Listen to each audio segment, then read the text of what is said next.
Okay. Good afternoon, everyone. I welcome you to this talk series, Yes Katha Barta, where we invite academics and professionals to deliver their talks. Our guest for today's talk is Dr. Phani Motamarri. Uh, Dr. Phani is an assistant professor in the Department of Computational and Data Sciences at the Indian Institute of Science, Bangalore, where he leads the Matrix Lab. His research focuses on advanced predictive material design through mathematical algorithms, high performance computing, multi-scale and data-driven methods, and hybrid quantum HPC paradigms. He's a recipient of several honors, including Google India Research Award 2023, Dr. APJ Abdul Kalam HPC Award 2025, etc., and many more.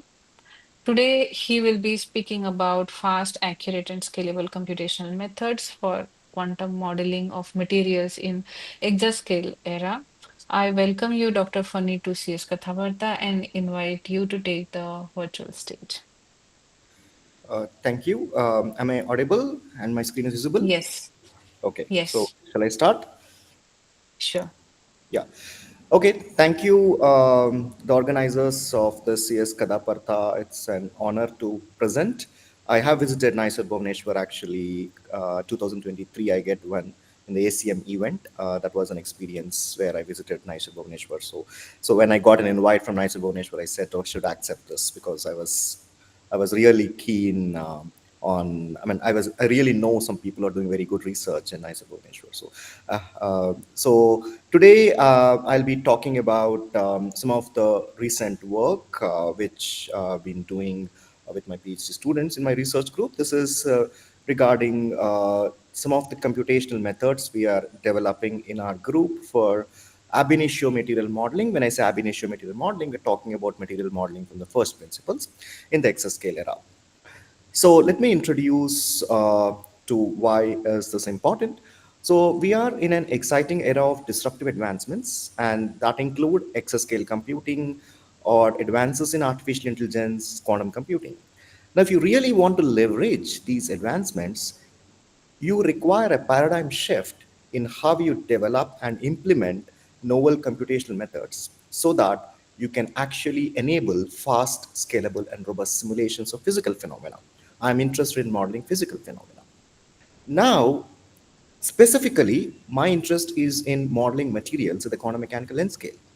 So quantum calculations for material modeling, in fact, occupy 30% of the world's computational resources today. That's because they have been widely used in predicting a variety of material properties, these mechanical properties, phase stability in materials, thermal properties, electronic properties, optical properties, and the list goes on. And the workhorse for most of these calculations is quantum mechanical theories, namely cone-sham density functional theory and theories beyond DFT.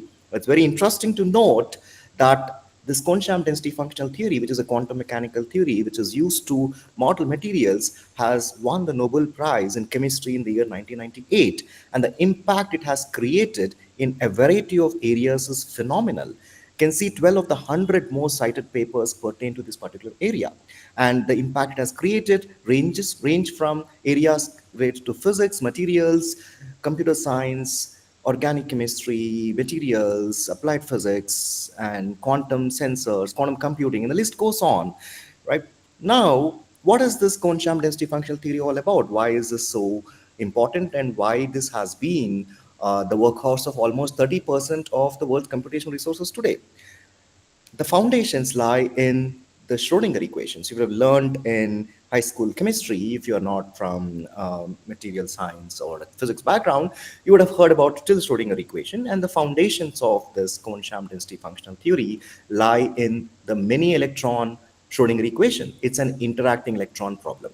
And this is a Schrodinger equation. It's a simple, innocent looking eigenvalue problem, and one is interested in solving for the lowest energy of this particular equation and the eigenstate, which is psi, which is used to compute the electron density, the probability of finding electron in a particular material system, for instance. Now, this is an eigenvalue problem, and as I said, you are interested in solving for the lowest eigenvalue because we are interested often in computing ground state properties. Of course, there are applications which involve excited states, but most often we are interested in computing ground state properties. Now, if you look at this equation, this H is the Hamiltonian, which has components of energies corresponding, the kinetic energies corresponding to electrons, kinetic energy corresponding to the nucleus, the electron nuclear interaction, electron electron interaction, and the nuclear nuclear repulsion. Now, the interesting part here is the wave function, the eigenfunction of this particular problem is a function of any positions of electrons and any positions of the nuclei. So it is a function which belongs to a very high dimensional space.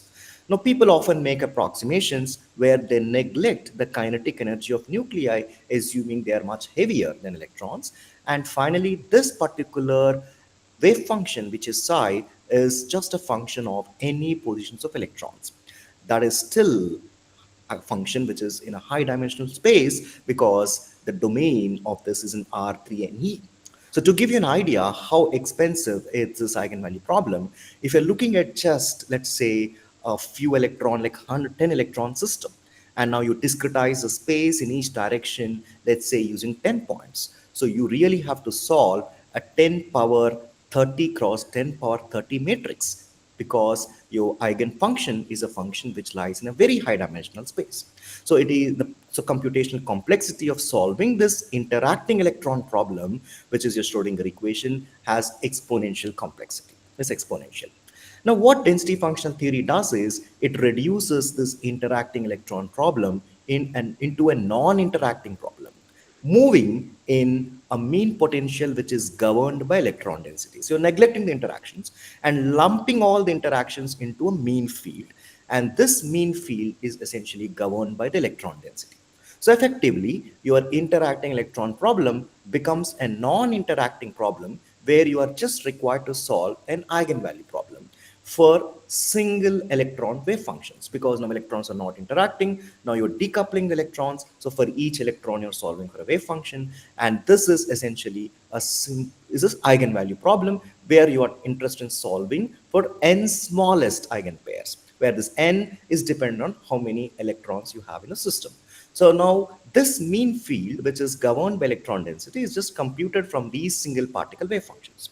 So the interesting part here is now the exponentially complex problem now have reduced to a cubic complexity problem because now you're solving an eigenvalue problem for individual electrons. Your wave functions, which is psi n, is no longer a function of, no longer lies in a high dimensional space. It is just in R3, just a function of XYZ. So now you have a cubic complexity problem. So this is where the density functional theory reduces the interacting electron problem to a non-interacting problem of electrons moving in a mean field, which is governed by this electron density. And what is electron density? Electron density is just the probability density of finding electron in a particular material point X. Right? Now, even after this reduction of the computational complexity from exponential to cubic complexity, there is still a computational challenge because it still scales cubically with the number of electrons, as I was just mentioning. Now, if you look at the 100 available DFT codes out there today, the state of the art can be just summarized in this cartoon, right? If you look at areas like climate simulation, combustion modeling, and those kind of areas, you typically have advanced computational algorithms which can leverage the high performance computing architectures and can benefit from the, the landscape of ever growing computational power. But if you look at material science, specifically the quantum modeling of materials, you are trying to fill up a supercomputer by doing small calculations. So you're basically trying to do these calculations in a high throughput mode and then trying to say, I'm doing HPC. Right. So this is where the state of the art lies in when it comes to solving density functional theory equations. Right. So this is where we need a paradigm shift in the way we need to do these calculations relying on density functional theory. So you need a systematically convergent basis which is amenable for massive parallelization so that you can leverage the recent architectures. And your computational methods must be fast and scalable, which can accommodate generic boundary conditions. The current state of the art codes some mostly widely used codes can only do periodic boundary conditions, but most problems are not periodic. So you must be able to accommodate generic boundary conditions. Then, as I said, density functional theory scales cubically with number of electrons. So the algorithmic strategies which you actually develop must be able to delay this cubic scaling so that it is less than cubic scaling for the kind of sizes of the systems you're really interested in. Now, your algorithms must also exploit extreme levels of parallelism offered by GPU architectures. Right? Now, if you can do this, we can actually support experimentalists and AI/ML practitioners with more realistic calculations by getting these calculations done faster. Now, there are many applications where these large scale, fast DFT calculations are important. For example, if you're interested in understanding chemical or electronic properties of nanoparticles, where you're interested in how a nanoparticle surfaces have a different reactivity compared to its bulk counterpart, or if you're interested in understanding voltage current characteristics in a nanoelectronic device, for instance, or if you're interested in understanding electrode electrolyte interfaces in a solid state battery, where really it is a multifaceted, very complex problem where you require a lot of atoms to model these interfaces, or if you're interested in defects in materials, either point defects or extended defects, where they have a profound influence in the macroscopic properties of materials, even though they're present in very small concentrations. Right? So there are many applications if you essentially have this ability to do fast and scalable, accurate DFT calculations. Now, conventionally, the DFT is used or is solved in a basis which is called plane waves, which is basically periodic basis, like sines and cosines, Fourier basis. And there are also atomic orbital bases, which are tuned to a specific atom of interest. Right? Now, we here depart from the widely used DFT basis sets and resort to a real space formulation. We don't do it in Fourier basis, we do it in real space. And we employ a systematically convergent finite element basis. These are polynomial bases, which allows us to leverage a lot of efficient HPC strategies, as I'm going to discuss subsequently. The early works which actually employ these bases in 1994 and 1996 are just proof of concepts. Now, why am I interested in this fundamental basis for DFT calculations? Because it's in real space, so it accommodates fully periodic, semi-periodic, and non-periodic boundary conditions. And these basis sets are piecewise continuous polynomial bases, which means you can actually achieve easy basis set convergence by just refining the basis, essentially, which means I refine the grid points, I get to attain the accuracies which I'm interested in. And these basis sets are compactly supported. For instance, if you're talking about you are dividing this domain into a lot of cells, that's what happens in finite basis. You have a lot of cells. Now, each grid point has its own basis function. Now, a basis function associated with each grid point is only compactly supported in the cells sharing this grid point. Now, if you have a grid point in the center of a cell, this particular basis function associated with a grid point in the center of a cell is only compactly supported in this particular cell. Right. So essentially, I have a basis set which is compactly supported, which is very much important when I'm interested in developing algorithms which are amenable for large-scale parallelization, because a basis function at one grid point need not interact with the basis function at a faraway grid points, and hence I can allow for easy parallelization of the compute which is available because of the underlying basis functions. So because of these advantages, these basis functions actually have become popular in other areas of science and technology, specifically in the area of modeling solids or fluids, where they're interested in understanding fluid flows or interested in understanding how deformation affects material properties at a macroscopic scale, like car crash simulations and so on. But solving quantum equations, quantum mechanical equations using finite elements was not kind of the state of the art, because of the reason that you require too many basis functions for chemical accuracy, and then people kind of felt it was too expensive.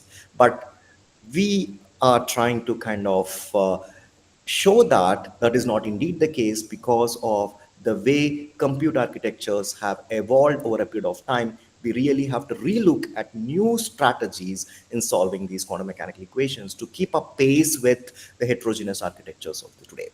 And this is where the progression of finite based methods for DFT started from 2013. It started from my PhD thesis, where we really went beyond proof of concepts to really reasonably large practical calculations, which is computationally advantageous, though it had some limitations at those times. But all the way, we had a full-fledged finite element based methods for solving these quantum mechanical equations in 2022, where we were able to show that we could really do very large scale calculations efficiently and scalable manner. And this led us to basically the Gordon Bell Prize in 2023, where we really showed a quantum mechanical DFT calculations on 600,000 electron system, which actually achieved 43.1% FP64 pre-con frontier, which an exascale computer in those days, which is in 2023. And this is the first time an Indian team has been a part of this prestigious prize in the history of Gordon Bell Prize. And we're very proud of it that we're part of this effort. Now we want to go beyond. So now we have an open source code which actually does these calculations using density functional theory, and where we have many HPC centric strategies, and we have associated mathematical techniques which allowed us to basically scale these calculations to very large scale computers, and can solve many realistic problems. But there are some gaps which we wanted to fill in these real space DFT methods, specifically using finite elements. Now, as I said, density functional theory calculations are calculations where you're interested in solving an eigenvalue problem. And these eigenvalue problems are solved for individual electrons. Now, as you keep increasing the atomic number, what happens is you will have to solve for many, many electrons in the system. And now these electrons can have a very oscillatory behavior near these electronic wave functions basically can have really an oscillatory behavior near the core of the atom, and away from it it decays. Now, because of which you really require too many basis functions to capture these oscillations. And further, you basically have to also resolve the Coulomb singular potentials, because nuclear potentials have 1 over R kind of decay. And they basically require, again, high or fine-grained basis function resolutions near the core of an atom.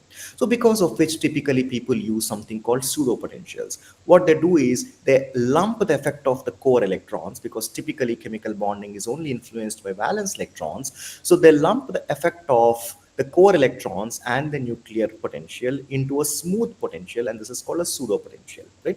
So they have different ways of constructing the pseudo potential so that you only solve for valence electrons, and the effect of core electrons in the nuclear potentials is lumped in this pseudo potential. But there are different ways in which you can construct the pseudo potentials, and one of the popular ways is called the norm conserving pseudo potentials.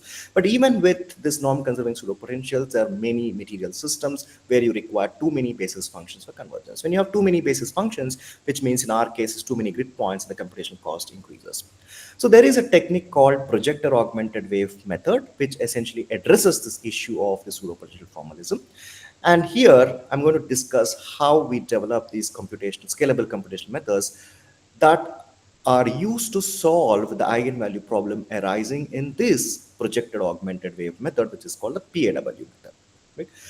So these are the governing equations. Now you don't worry about what is this method, but for you just look at what are the equations and how the computational algorithms are essentially used to solve these equations. Now we have a governing equations which is looking like this, which is a generalized eigenvalue problem.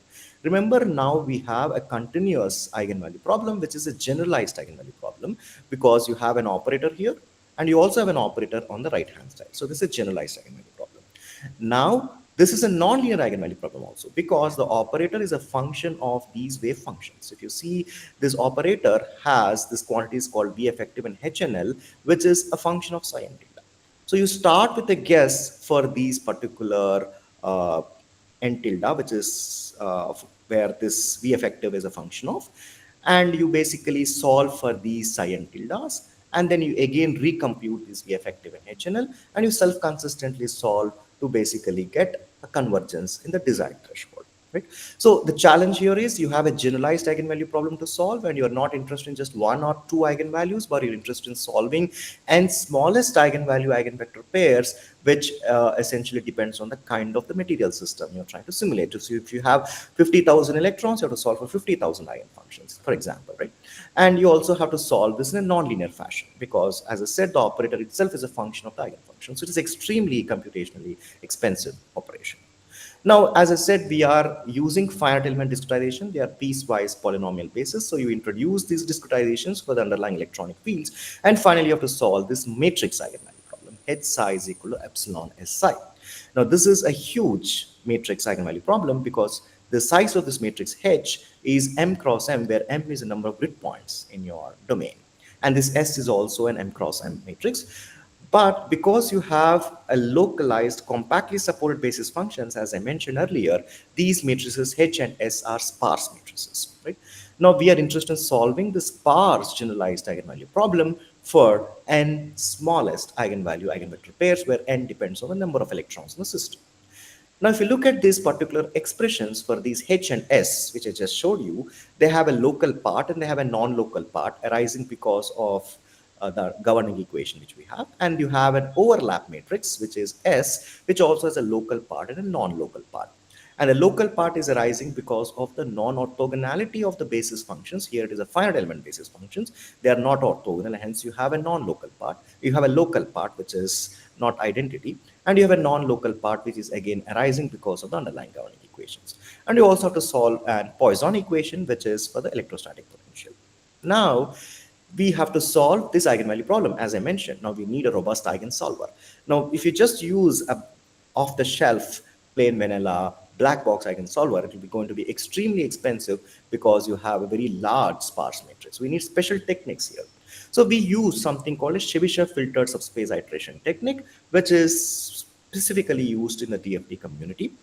But these Chebyshev filtered subspace iteration techniques are used for standard eigenvalue problems. But what we actually wanted to use, what we found was that technique was extremely efficient for when you're solving very large sparse eigenvalue problems for many, many eigenvector eigenvalue pairs. So because of these advantages, we still wanted to use this Chebyshev filtered subspace iteration strategy, but we wanted to, this technique is only applicable when you have a standard eigenvalue problem. So what we do is we just wanted to modify this generalized eigenvalue problem into a standard eigenvalue problem. So which gives us H hat is equal to S inverse H. Now what is the key idea of this Chebyshev filtered subspace iteration?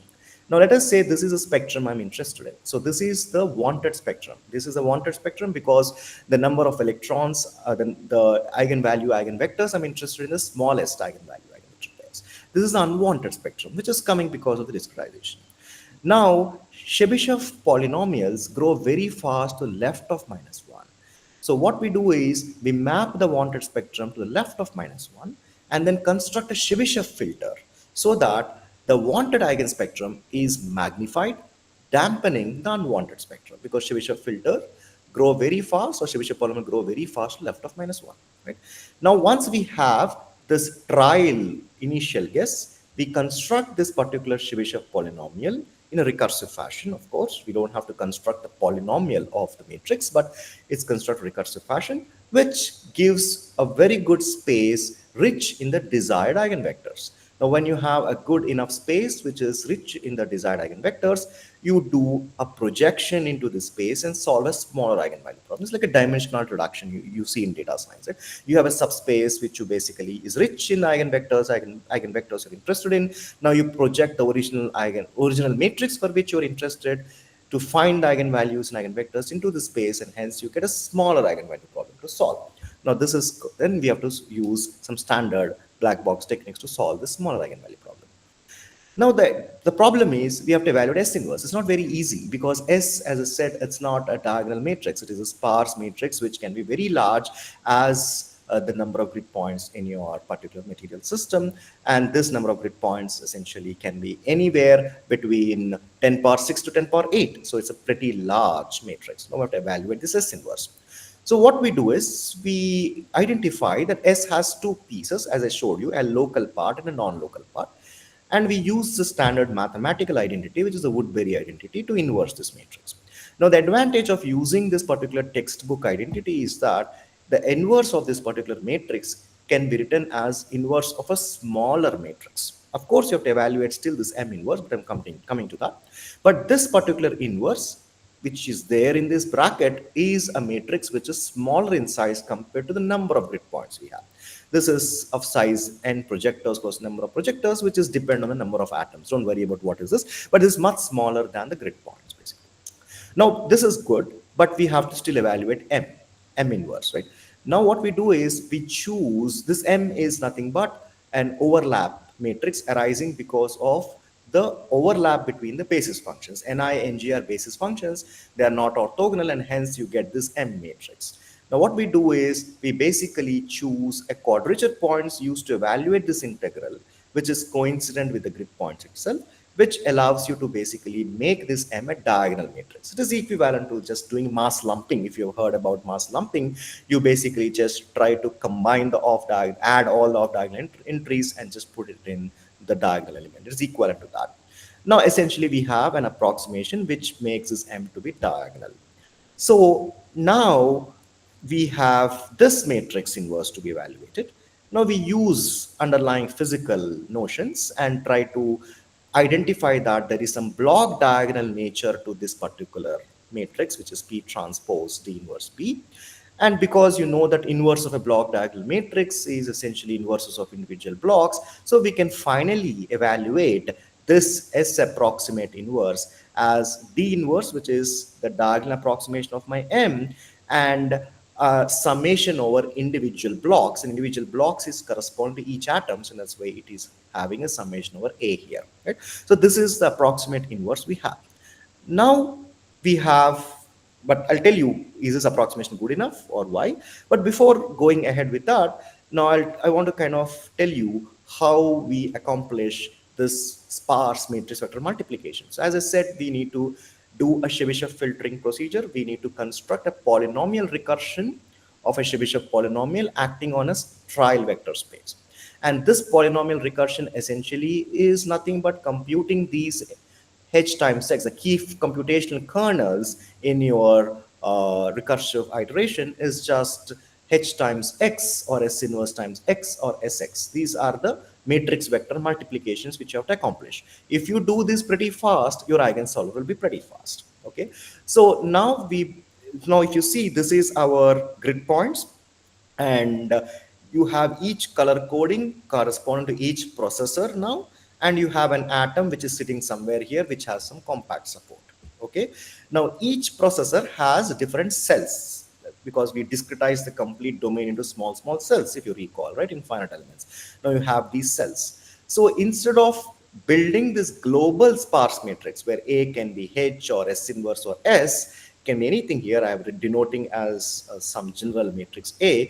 Instead of building the sparse matrix A, we basically resort to the fact that we have a cell structure and work with the cell level matrices. So for that, we have to extract from the trial vector X cell level vectors as well. So we do some extraction here so that we get each of the cell its own vectors with which it has to multiply.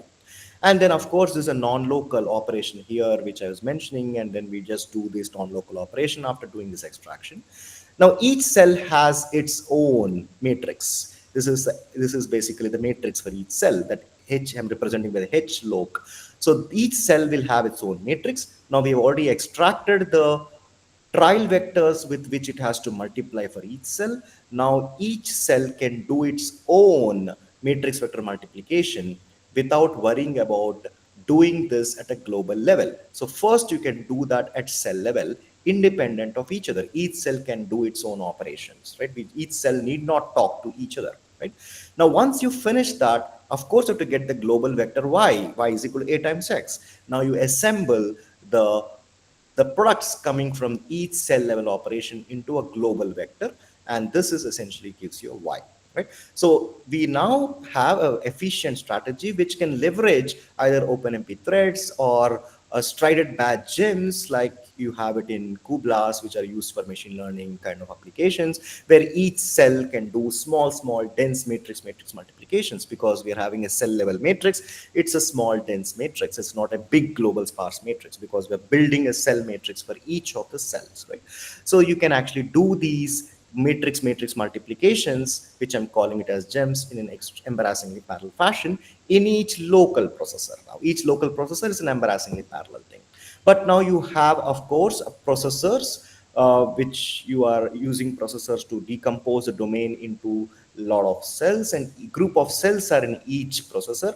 Now each processor has some boundary. Now matrix vector products have to be communicated across this boundary. So it's a nearest neighbor communication, because a basis function here need not talk to a basis function somewhere far away. So a processor here need not talk to a processor very far away. You just have to do a nearest neighbor communication. That is how we can leverage the compact support nature of the finite element basis functions. Now, putting all these things together, we employed the Chebyshev filtered method, which I was mentioning, which filters out the unwanted space and magnifies the wanted spectrum. And we kind of applied to some problems where we are interested in solving 3,600 eigenvectors, and here we're interested in solving 8,400 eigenvectors, for instance. Now, this is symmetric matrix. We have a symmetric matrix in our eigenvalue problem. Now, we measure something called a residual, which essentially means how good is your eigensolver converged. This is like residual of your eigen problem, hx minus lambda sx, for instance, right? Now, we saw that we could not go below 10 power minus 4 residual. It is just stagnating at 10 power minus 4, right, when you use this Chebyshev filtering method. So we then realized this stagnation was actually because of the approximate S inverse which we constructed, which I showed you before, right? As I said, I basically used some reduced quadrature rules and used some block diagonal approximation. And those approximations has caused this particular stagnation. So that's not a good thing. And this increases the number of iterations as well when we are solving the non-linear eigenvalue problem.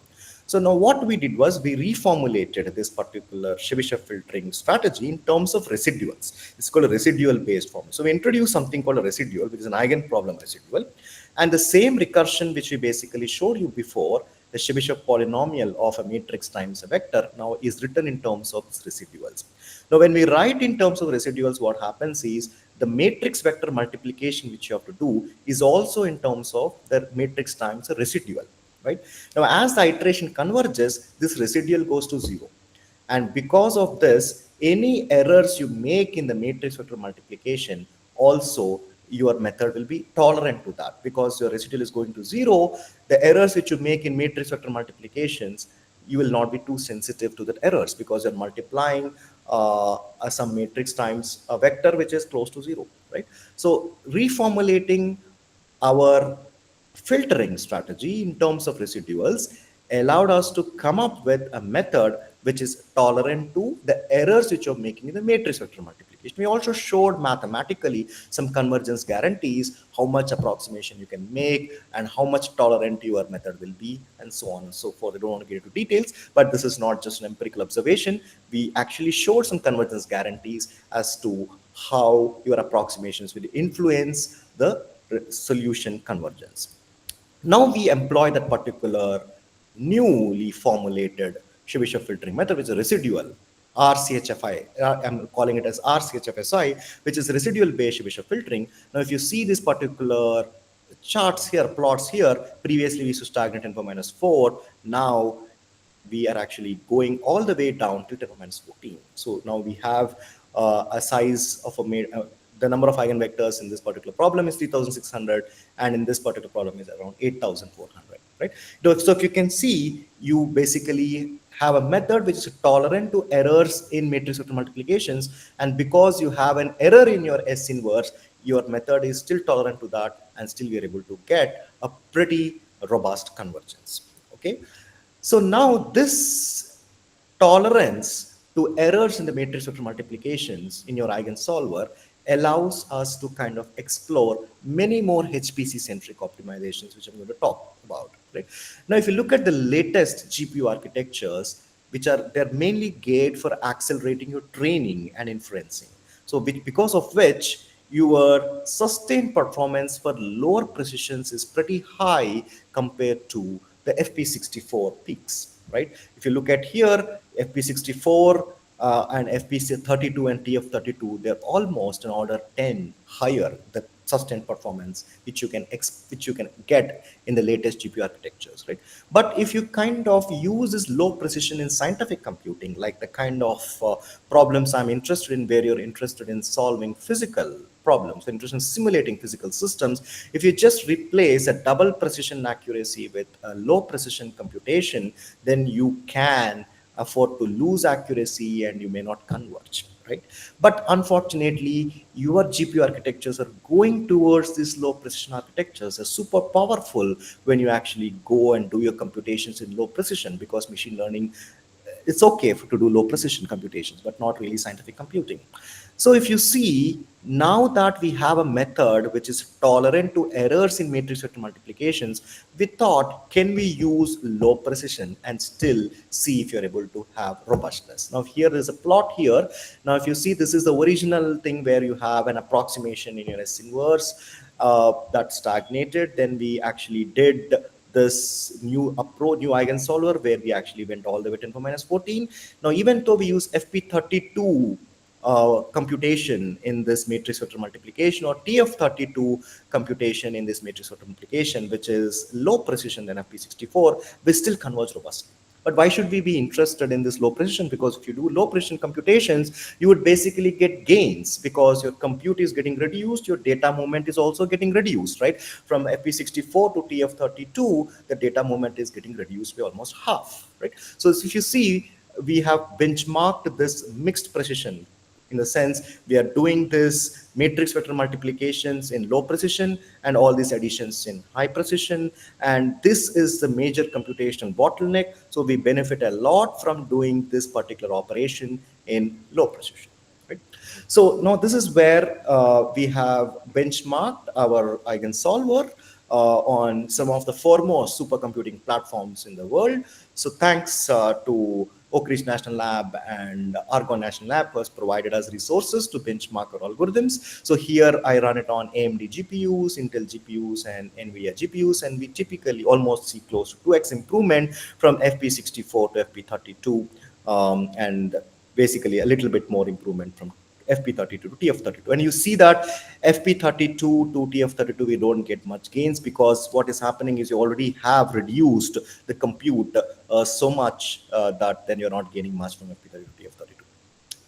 But now GPUs reduce compute time, but then still data movement is a bottleneck. That's still a bottleneck, right? So you're reducing compute, and of course, low precision techniques also allow you to reduce some amount of data movement. But if you see, we only got 2x speed up, even though your FP64 to FP32 kind of peak performance differences is like order 8 to 10x faster it should be, but we only got 2x, because precisely because there's so much of data movement which is also happening, which you're not able to reduce, and a lot of overheads exist because of MPA communication and the data movement which you have in your recursive iteration here, right? So this is where we kind of designed a blocked algorithm, where we can actually identified which pieces are compute, which pieces are data movement, so that in each block we kind of overlapped a compute operation with a communication operation in the subsequent block. In this way, we orchestrate the data movement and compute in GPUs, so that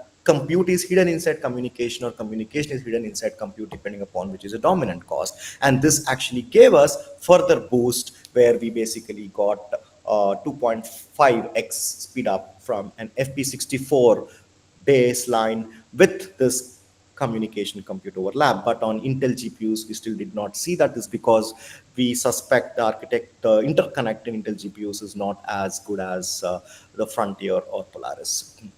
And now we want to go a step further. Okay, we used low precision computation, and we also used orchestrating compute and data movement to reduce the data movement cost. Now we want to also exploit reduced precision communication as well. So now, as you know, that each individual cells finish its operation, and then at each processor level you have its matrix vector products, but then you have to talk to neighboring processors to kind of exchange the data. But as I said, it's a nearest neighbor communication, precisely because our basis functions are compactly supported, right? Now, this nearest neighbor communication is a data movement across MPI nodes, right? So what we do is we want to minimize this data volume, which is exchanged among MPI tasks, and we accomplish this by not doing in FP32 or FP64 communication, but we go and do in BF16 communication. It's much low precision, right? And even though we do in low precision communication like BF16, we do not see any drop in the robustness precisely because we have an eigensolver which is tolerant to errors in matrix vector multiplications. So because of which we could do approximations in S inverse, we could do low precision compute. We can also do a much low precision communication, which is a nearest neighbor communication as well. So this gave us around almost a 3x speed up from the baseline compared to what we had originally without doing any of these optimizations. Okay, finally, we have built this robust eigensolver. We built a mathematical technique, and then we had an eigensolver, which is tolerant to errors in matrix vector multiplications. Of course, the proof of pudding is when you're putting all these things together, and material scientists have to use this particular approach, you need to just benchmark with the existing codes out there. And this is where we basically benchmark with a plane wave basis code, which is a widely used basis set out there. And we kind of take a lot of representative systems, a periodic systems, a molecule, a dimer, and a tetrahedral molecule like methane. And we basically found that we actually match pretty close to what we get in terms of errors in accuracies and errors in energies. Energies is what we are computing compared to other codes out there. And this is under comparison where we compute the band structure. And this is pretty important in any DFT codes. You basically should be able to compute the band structure accurately. And here we compare, again, a plane wave basis band structure with our implementation. And then we have on top of each other. And we also compute some other properties like surface energies, which is important in battery systems, for instance. And we again match pretty close to some of the baselines we actually could run the calculations with. And another important property which people are interested in running this DFT codes is to compute forces and stresses. And again, we basically did a comparison of our forces, which we obtain using our method. And I'm not going into how we compute forces, the mathematics of it. But then if you plot the energy versus bond length and take and plot the derivative of this energy with respect to bond length curve and then match with the forces, you basically would get whether you're computing forces accurately or not. And this is what we demonstrate in both the case of forces and stresses for periodic systems.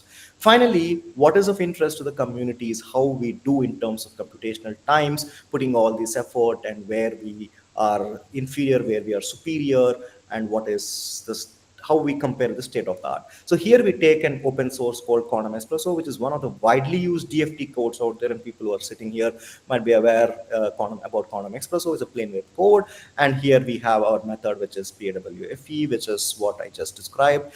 And now we actually compared on a semi-periodic system and a non-periodic system with increasing system sizes. If you see, when you have a smaller system size, we are actually a bit slower than the quantum espresso, around 3,700 electrons. And then all the way, if you actually go around to 10,000 electrons, we see we are, for a semi-periodic system, around 2.7, close to 3x faster. And we are 5x faster when you have a non-periodic system.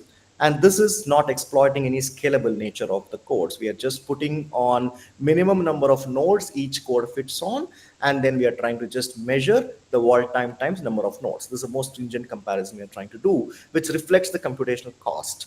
Now, if you kind of examine the scalability of our code, now we actually have a baseline of DFT FE, which won the Gordon Bell Prize. And now the new developments, which basically had, which I just showed you, which is solving the governing equations, which requires less number of grid points.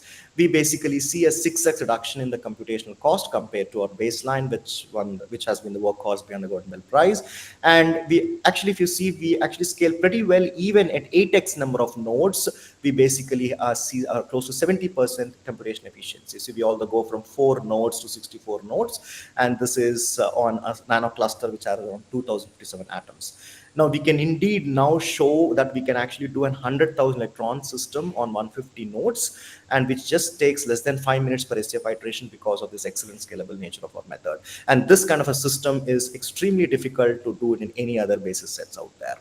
specifically a systematically convergent basis set. Now we again exploit this scalable nature of our code and now compare with the quantum espresso. Previously we did computational cost comparison. Now we are doing a minimum wall time comparison. If you have a code which scales well, if you keep on increasing the number of nodes, your time will reduce. But if your code which flattens out, if you have an implementation which flattens out, even though you increase the number of nodes, you are basically not going to get any gains. Now this is the regime where we basically compare how much advantage we will have if you kind of do these calculations with the same level of accuracy on. Again, here we consider semi-periodic system, which is tellurium atoms deposited on some WS2 slab, and we have some copper nanoclusters, and we see all the way from even from 4,000 electrons onwards, we see a speed ups for our method. And if you go all the way to 1,000 atoms is 10,000 electrons, we're almost 10x faster than quantum espresso, right? This really shows the benefit of the methods which we actually proposed here. And for people who just want to understand, if you have a 561 atoms, we just take 30 minutes on 5 nodes. And if you have a scalable resources, you can just finish this calculation in 5 minutes, which is not possible if you have a code like quantum espresso or VAS. A few finally, I just would like to end with few takeaways, and this is real space formulation, which takes advantage of PW formulation of finite element implementation, and we saw it's computationally efficient and plane wave basis, which is greater than 6,000 electrons. And we almost get 11x to 14x CPU GPU speed up. So I did not talk about specifically. So if we compare a CPU GPU speed up on a given node, you leverage all the MPA tasks on purely on CPUs, and you leverage GPUs on the particular node. We actually get 11x to 14x speed ups, and this results in 6x to 10x speed ups. So the state of the art plane wave codes, when you're comparing minimum wall times. And now, as I said, we can actually do pretty large calculations, which is 2.5 nanometers size nanoparticles, which can run just on 2 nodes, for example, in param If you have scalable resources, you can actually do much faster. And this kind of framework now allows you to kind of do realistic calculations, both not just large scale, faster medium scale calculations, and also large scale calculations, leveraging the latest heterogeneous architecture so that you can impact a variety of technological areas, which will open up even very accurate data driven techniques where you can actually get very accurate data for training your machine learning models as well. And we are also, I just focused on one part of our work. We also developed uh, more capabilities into our finite element methods, where we wanted to incorporate spin orbit coupling, non-Pullian magnetism also in a formulation, and leverage the advantages which we have in finite element basis. And there is this open source code, and we have development hubs at IISc Bangalore and University of Michigan. And what I just showed you here is work done at IISc Bangalore. And then we are also collaborating with other groups who are application experts to kind of build more and more capabilities into our methods. And in addition, as I said, this particular research involves developing hardware-aware algorithms for accelerating eigenvalue problems. And I just talked about a technique previously, which is an eigensolver, which is tolerant to errors in matrix vector multiplications. And we also kind of exploiting techniques or exploring techniques which can accelerate these matrix vector multiplications much faster without even building the cell matrices, but doing some things in matrix free, where you leverage the tensor structured nature of the basis and hence reduce the 3D integrals to product of 3 1D integrals. In this way, your cache locality is much more better, and then you basically get much more gains in when you do matrix vector multiplications, specifically when you have sparse matrix vector multiplications. And it's not just limited to the kind of methods. We're also collaborating with application experts to kind of leverage these methods to do many interesting application problems. And these are applications that's been done with the previous DFTFE code, not with the latest developments, which further accelerated the code that we are in progress there. But here, if you see, we have studied 8,000 atom, we have done 8,000 atom calculations, which is simulating a DNA molecule which is present in the presence of some gold electrodes. And we also, has applications in nanoelectronic devices. We also kind of try to understand large scale chemical bonding analysis. We also did large scale chemical bonding analysis in alloyed silicon nanoparticles, a candidate material for energy storage.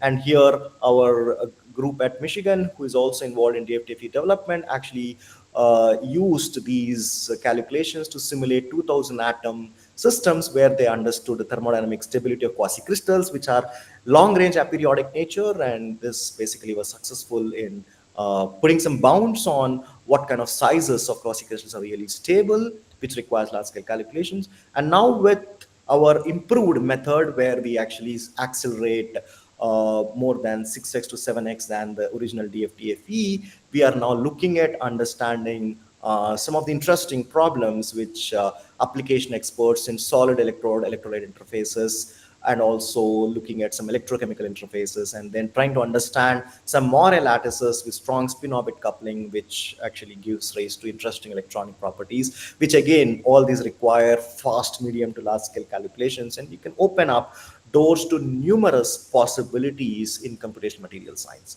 And finally, I would like to acknowledge my PhD students in Matrix Lab, who have been really workhorses of this effort, and a billion students from various kinds of backgrounds: a mechanical engineer, electrical engineer, a physics, chemical engineers. And we have a group which is diverse, which basically has people from various kinds of backgrounds who switch their hats between computer science to applied math to quantum mechanics to HPC, you know.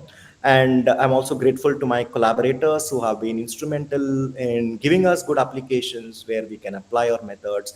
And most importantly, the funding agencies who have supported our work all the way in the last 5 years after I joined IISc, NVIDIA for their resources, Google Research for their early career fellowship, and Oregon National Lab and Oak Ridge National Lab for their computational access to their exascale computers, and Indo-Korean Science and Technology Center for funding some portion of the DFTFE development, and of course National Supercomputing Mission, without which it was difficult to kind of do any of the calculations on large-scale CPUs which are there in India.